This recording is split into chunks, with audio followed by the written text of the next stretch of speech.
Сегодня будем устанавливать дымоход для итальянца. Ох, как хороша! Ох, как хороша! Ни в коем случае не ставьте на 200, не заужайте, они ошибок не прощают.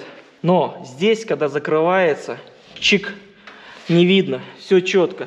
2 миллиметра, 2 миллиметра, 2 миллиметра. Разгрузочная площадка, консоли. Мы стремились к этому, я понимал, что здесь от нас мало что зависит. То если вы не знаете, какой дымоход купить, из какой нержавеющей стали, берите для твердотопливного котла самый минимум.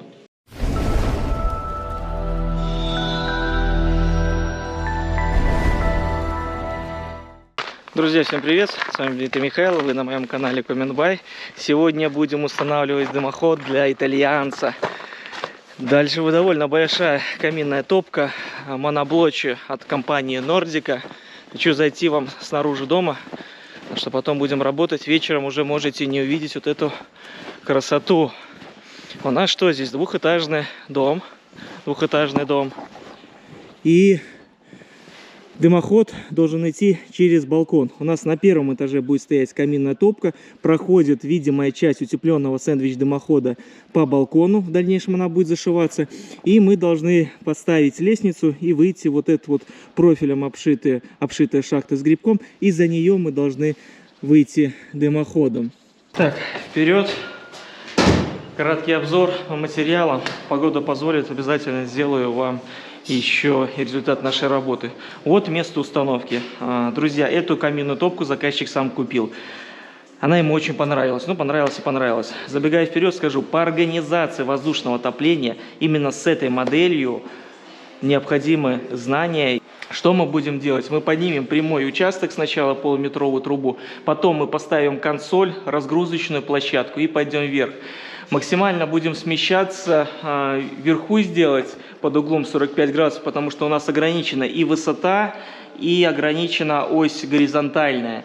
Поэтому как будет получаться, сейчас я не могу на этот вопрос вам ответить. Но я вам расскажу, с какими материалами будем работать и на что надо обратить внимание. Во-первых, друзья, здесь используется IC304, толщина металла 1 мм. Это верхняя окончание, конусообразная. Обязательно здесь, на этом объекте, хомуты 100% должны ставиться. Почему? Потому что закрытые места, скорее всего, сюда доступа уже не будет. Может быть, какой-то лючок и будет предусмотрен, но маловероятно. Поэтому здесь помимо герметика, то, что мы будем использовать, мы еще будем использовать хомуты стяжные. Очень важный момент, друзья, это крепление. Крепление 350, регулируемое, с полкой 2 мм. Хорошее очень крепление. Что здесь я хочу обратить внимание? Во-первых, начальный участок у нас будет с 2-миллиметровой трубы. Но здесь самое важное, это установка консоли к стене, для того, чтобы нагрузка вся не шла вот на этот дымоход. Ничего сюда не давило, хотя какой-то вес будет. У нас помимо консоли мы еще ставим, друзья, именно внизу будет стоять вот такой вот разгрузочный проходной элемент. Именно проходная площадка. Обращаю внимание, друзья, чтобы здесь не было никаких соединений. Здесь должна быть труба одним участком. Есть элементы, я встречаю, которые состоят из двух частей, и вот отсюда потом вытекает конденсат. Либо вот с этого места может вытекать. Сразу возьму эту площадку, примерим, чтобы не ходить по 15 раз. Ох, как хороша! Ох, как хороша! О, такой, знаете, очень приятный момент. Монтажники меня поймут, когда происходит вот такое. Смотрите, вот наша труба пошла. Одно какое-то крепление будет крепиться либо сюда, либо сюда. Сейчас, друзья, я вам на этот вопрос не отвечу. По факту эти проблемы будут решаться. В дальнейшем, скорее всего, возможно, эта труба будет зашиваться. Чем еще никто не знает. Но зашивка у нее будет. И вот куда минерит будет. Здесь USB-панели плюс бруски. Я для своего собственного спокойствия еще зашьем. Мы зашьем полностью, 4 листа поставим и пойдем вверх. И вверху вот это отверстие мы тоже закроем экраном. Экран будет с отверстием 600 на 600. И мы выйдем вверх. Уже этого, друзья, вы точно не увидите. Выйдем вверх и поставим юбку. Уже вечер. Но мы стараемся в один день закрывать один дымоход. На следующий раз не переносить, даже если ночь. Бывает там до 10 часов мы работаем. Но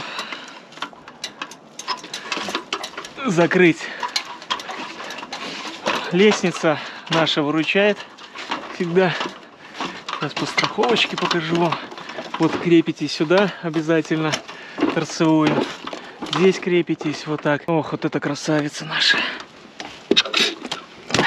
И вверх ползем. Здесь тросики. И вот что у нас получилось. Вот это реальный дымоход. Когда вы видите, когда вы вот это вот чувствуете, смотрите, его можно обнять. Супер. Вот юбка. Смотрите, как идеально становится кольцо уплотнения. Зажимая, там внизу герметик 250 на 350. И сейчас немножко грибочек поправлю. И грибок 250 диаметра из IC 304, тоже миллиметровый. Но и мы дополнительно на заклепочки ставим все, да, все ставим обязательно. Он идет через два хомута. Здесь хомут стяжной. Но внутри у нас, внутри тоже герметики. Экран лежит для того, чтобы снег, вот видите, снег сюда там не подувало, потому что мы не знаем, как будет там дальше, как это будет развиваться, вся ситуация с этим дымоходом. Но делаем так, чтобы уже потом вопросов никаких не было. Фотографии ночные, аккуратненько уже надо. Смотрите, что у нас получилось по итогу. Еще раз повторю, так как топка большая, дымоход у нее должен быть серьезно. Ни в коем случае не ставьте на 200, не заужайте, они ошибок не прощают. И сконструировав дымоход на 200 диаметра, перейдя, не дай бог, на 150, у вас могут быть большие проблемы. Почему? Потому что, посмотрите, какая огромная топище. Сюда же загрузка дров бешеная. Реально тележки можно закидывать.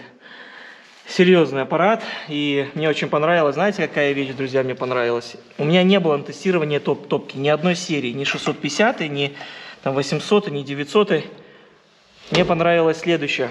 Вот здесь вот идет подача воздуха. Регулировка идет. С воздушкой. Я не буду про нее ничего не говорить, но реально мне интересно было бы протестировать. Что у нее идет? Воздух получается вот отсюда. Две регулировки. Одна идет на низ, а вторая регулировка идет маленькая. Щель. Вот эта вот щель вот маленькая, которая, скорее всего, она идет на подачу на стекло. Воздух обходит, я так понимаю, и заходит вот сюда, в эту область. А вот это вот идет на уже в зольник, в зону горения, в нижнюю. Потому что вот я трогаю ее, обратное отверстие. Но при этом все равно какой-то процент остается щель. То есть сюда тоже. Как воздушка устроена, зная эту компанию, зная о том, как она делает вещи, как она относится к своим продуктам, это не один десяток уже лет этой компании. Думаю, должно быть все отлично с ней. Но мне понравилось следующее. Вот я многие вещи начинаю обращать такие детально. Вы открыли подъемный механизм, а теперь закрываете. Во многих печах видно вот эта вот планка подачи воздуха. Она может быть чугунная, может быть стальная. Но здесь, когда закрывается, чик, не видно, все четко. Вот эта вот полоска тонированная, она закрывает. Но приятно же, да, потому что есть вот на печке, которыми работаешь, там буквально чуть ли не треть закрывается вот этим вот кожухом подачи воздуха, дефлектором. А здесь, ну реально классно, мне нравится она. Вот в этом плане меня вообще она вот удивила. Здесь, друзья, что у нас? Здесь у нас противоконденсатная вставка, шиберная заслонка. По расстоянию, скорее всего, шиберная заслонка будет здесь довариваться.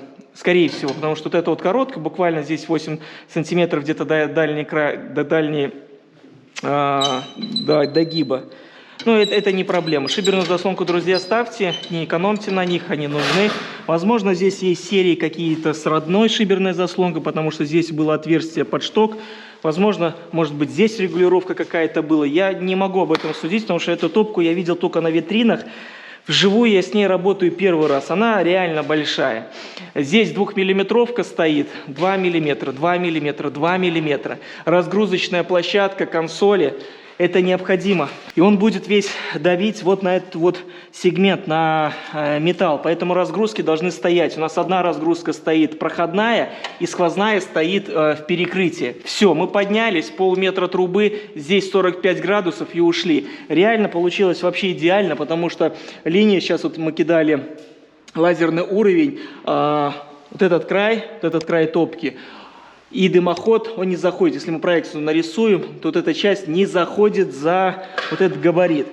Это просто, ну, повезло. Мы стремились к этому, я понимал, что здесь от нас мало что зависит, но то, что получилось, меня это очень-очень радует. И здесь что у нас получилось? Мы ровненько, метровый участок, 2 хомута зажимают здесь и здесь, и здесь 45 градусов, все. И мы поднялись вверх. Здесь стоит также ответная юбка. Для чего она нужна? Там стоит изоляция.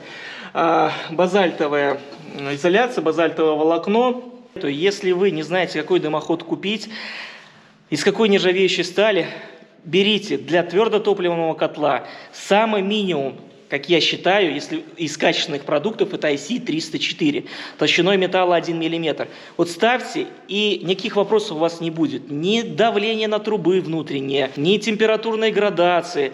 Никаких вопросов у вас не будет. Это IC304 в 1 мм, это та нержавейка, которой я уже работаю 11 лет. Друзья, с ней вопросов нету. С другими есть вопросы, с бюджетками я имею в виду. Бюджетки – это там 400-я марка. Не ставьте на такие элементы 400-ки, не надо. Мой вам совет, знаете какой? По каминной топке. Вот, если вы начинаете работать, наверное, больше потребителям сейчас обращусь, не смотрите то, что вам нравится. Вот, я не знаю, клиенту предлагали здесь или нет, но с другой стороны, хорошо, что ему понравилась эта топка. Все, друзья, всем хорошего настроения, до новых встреч. С вами был Дмитрий Михайлов.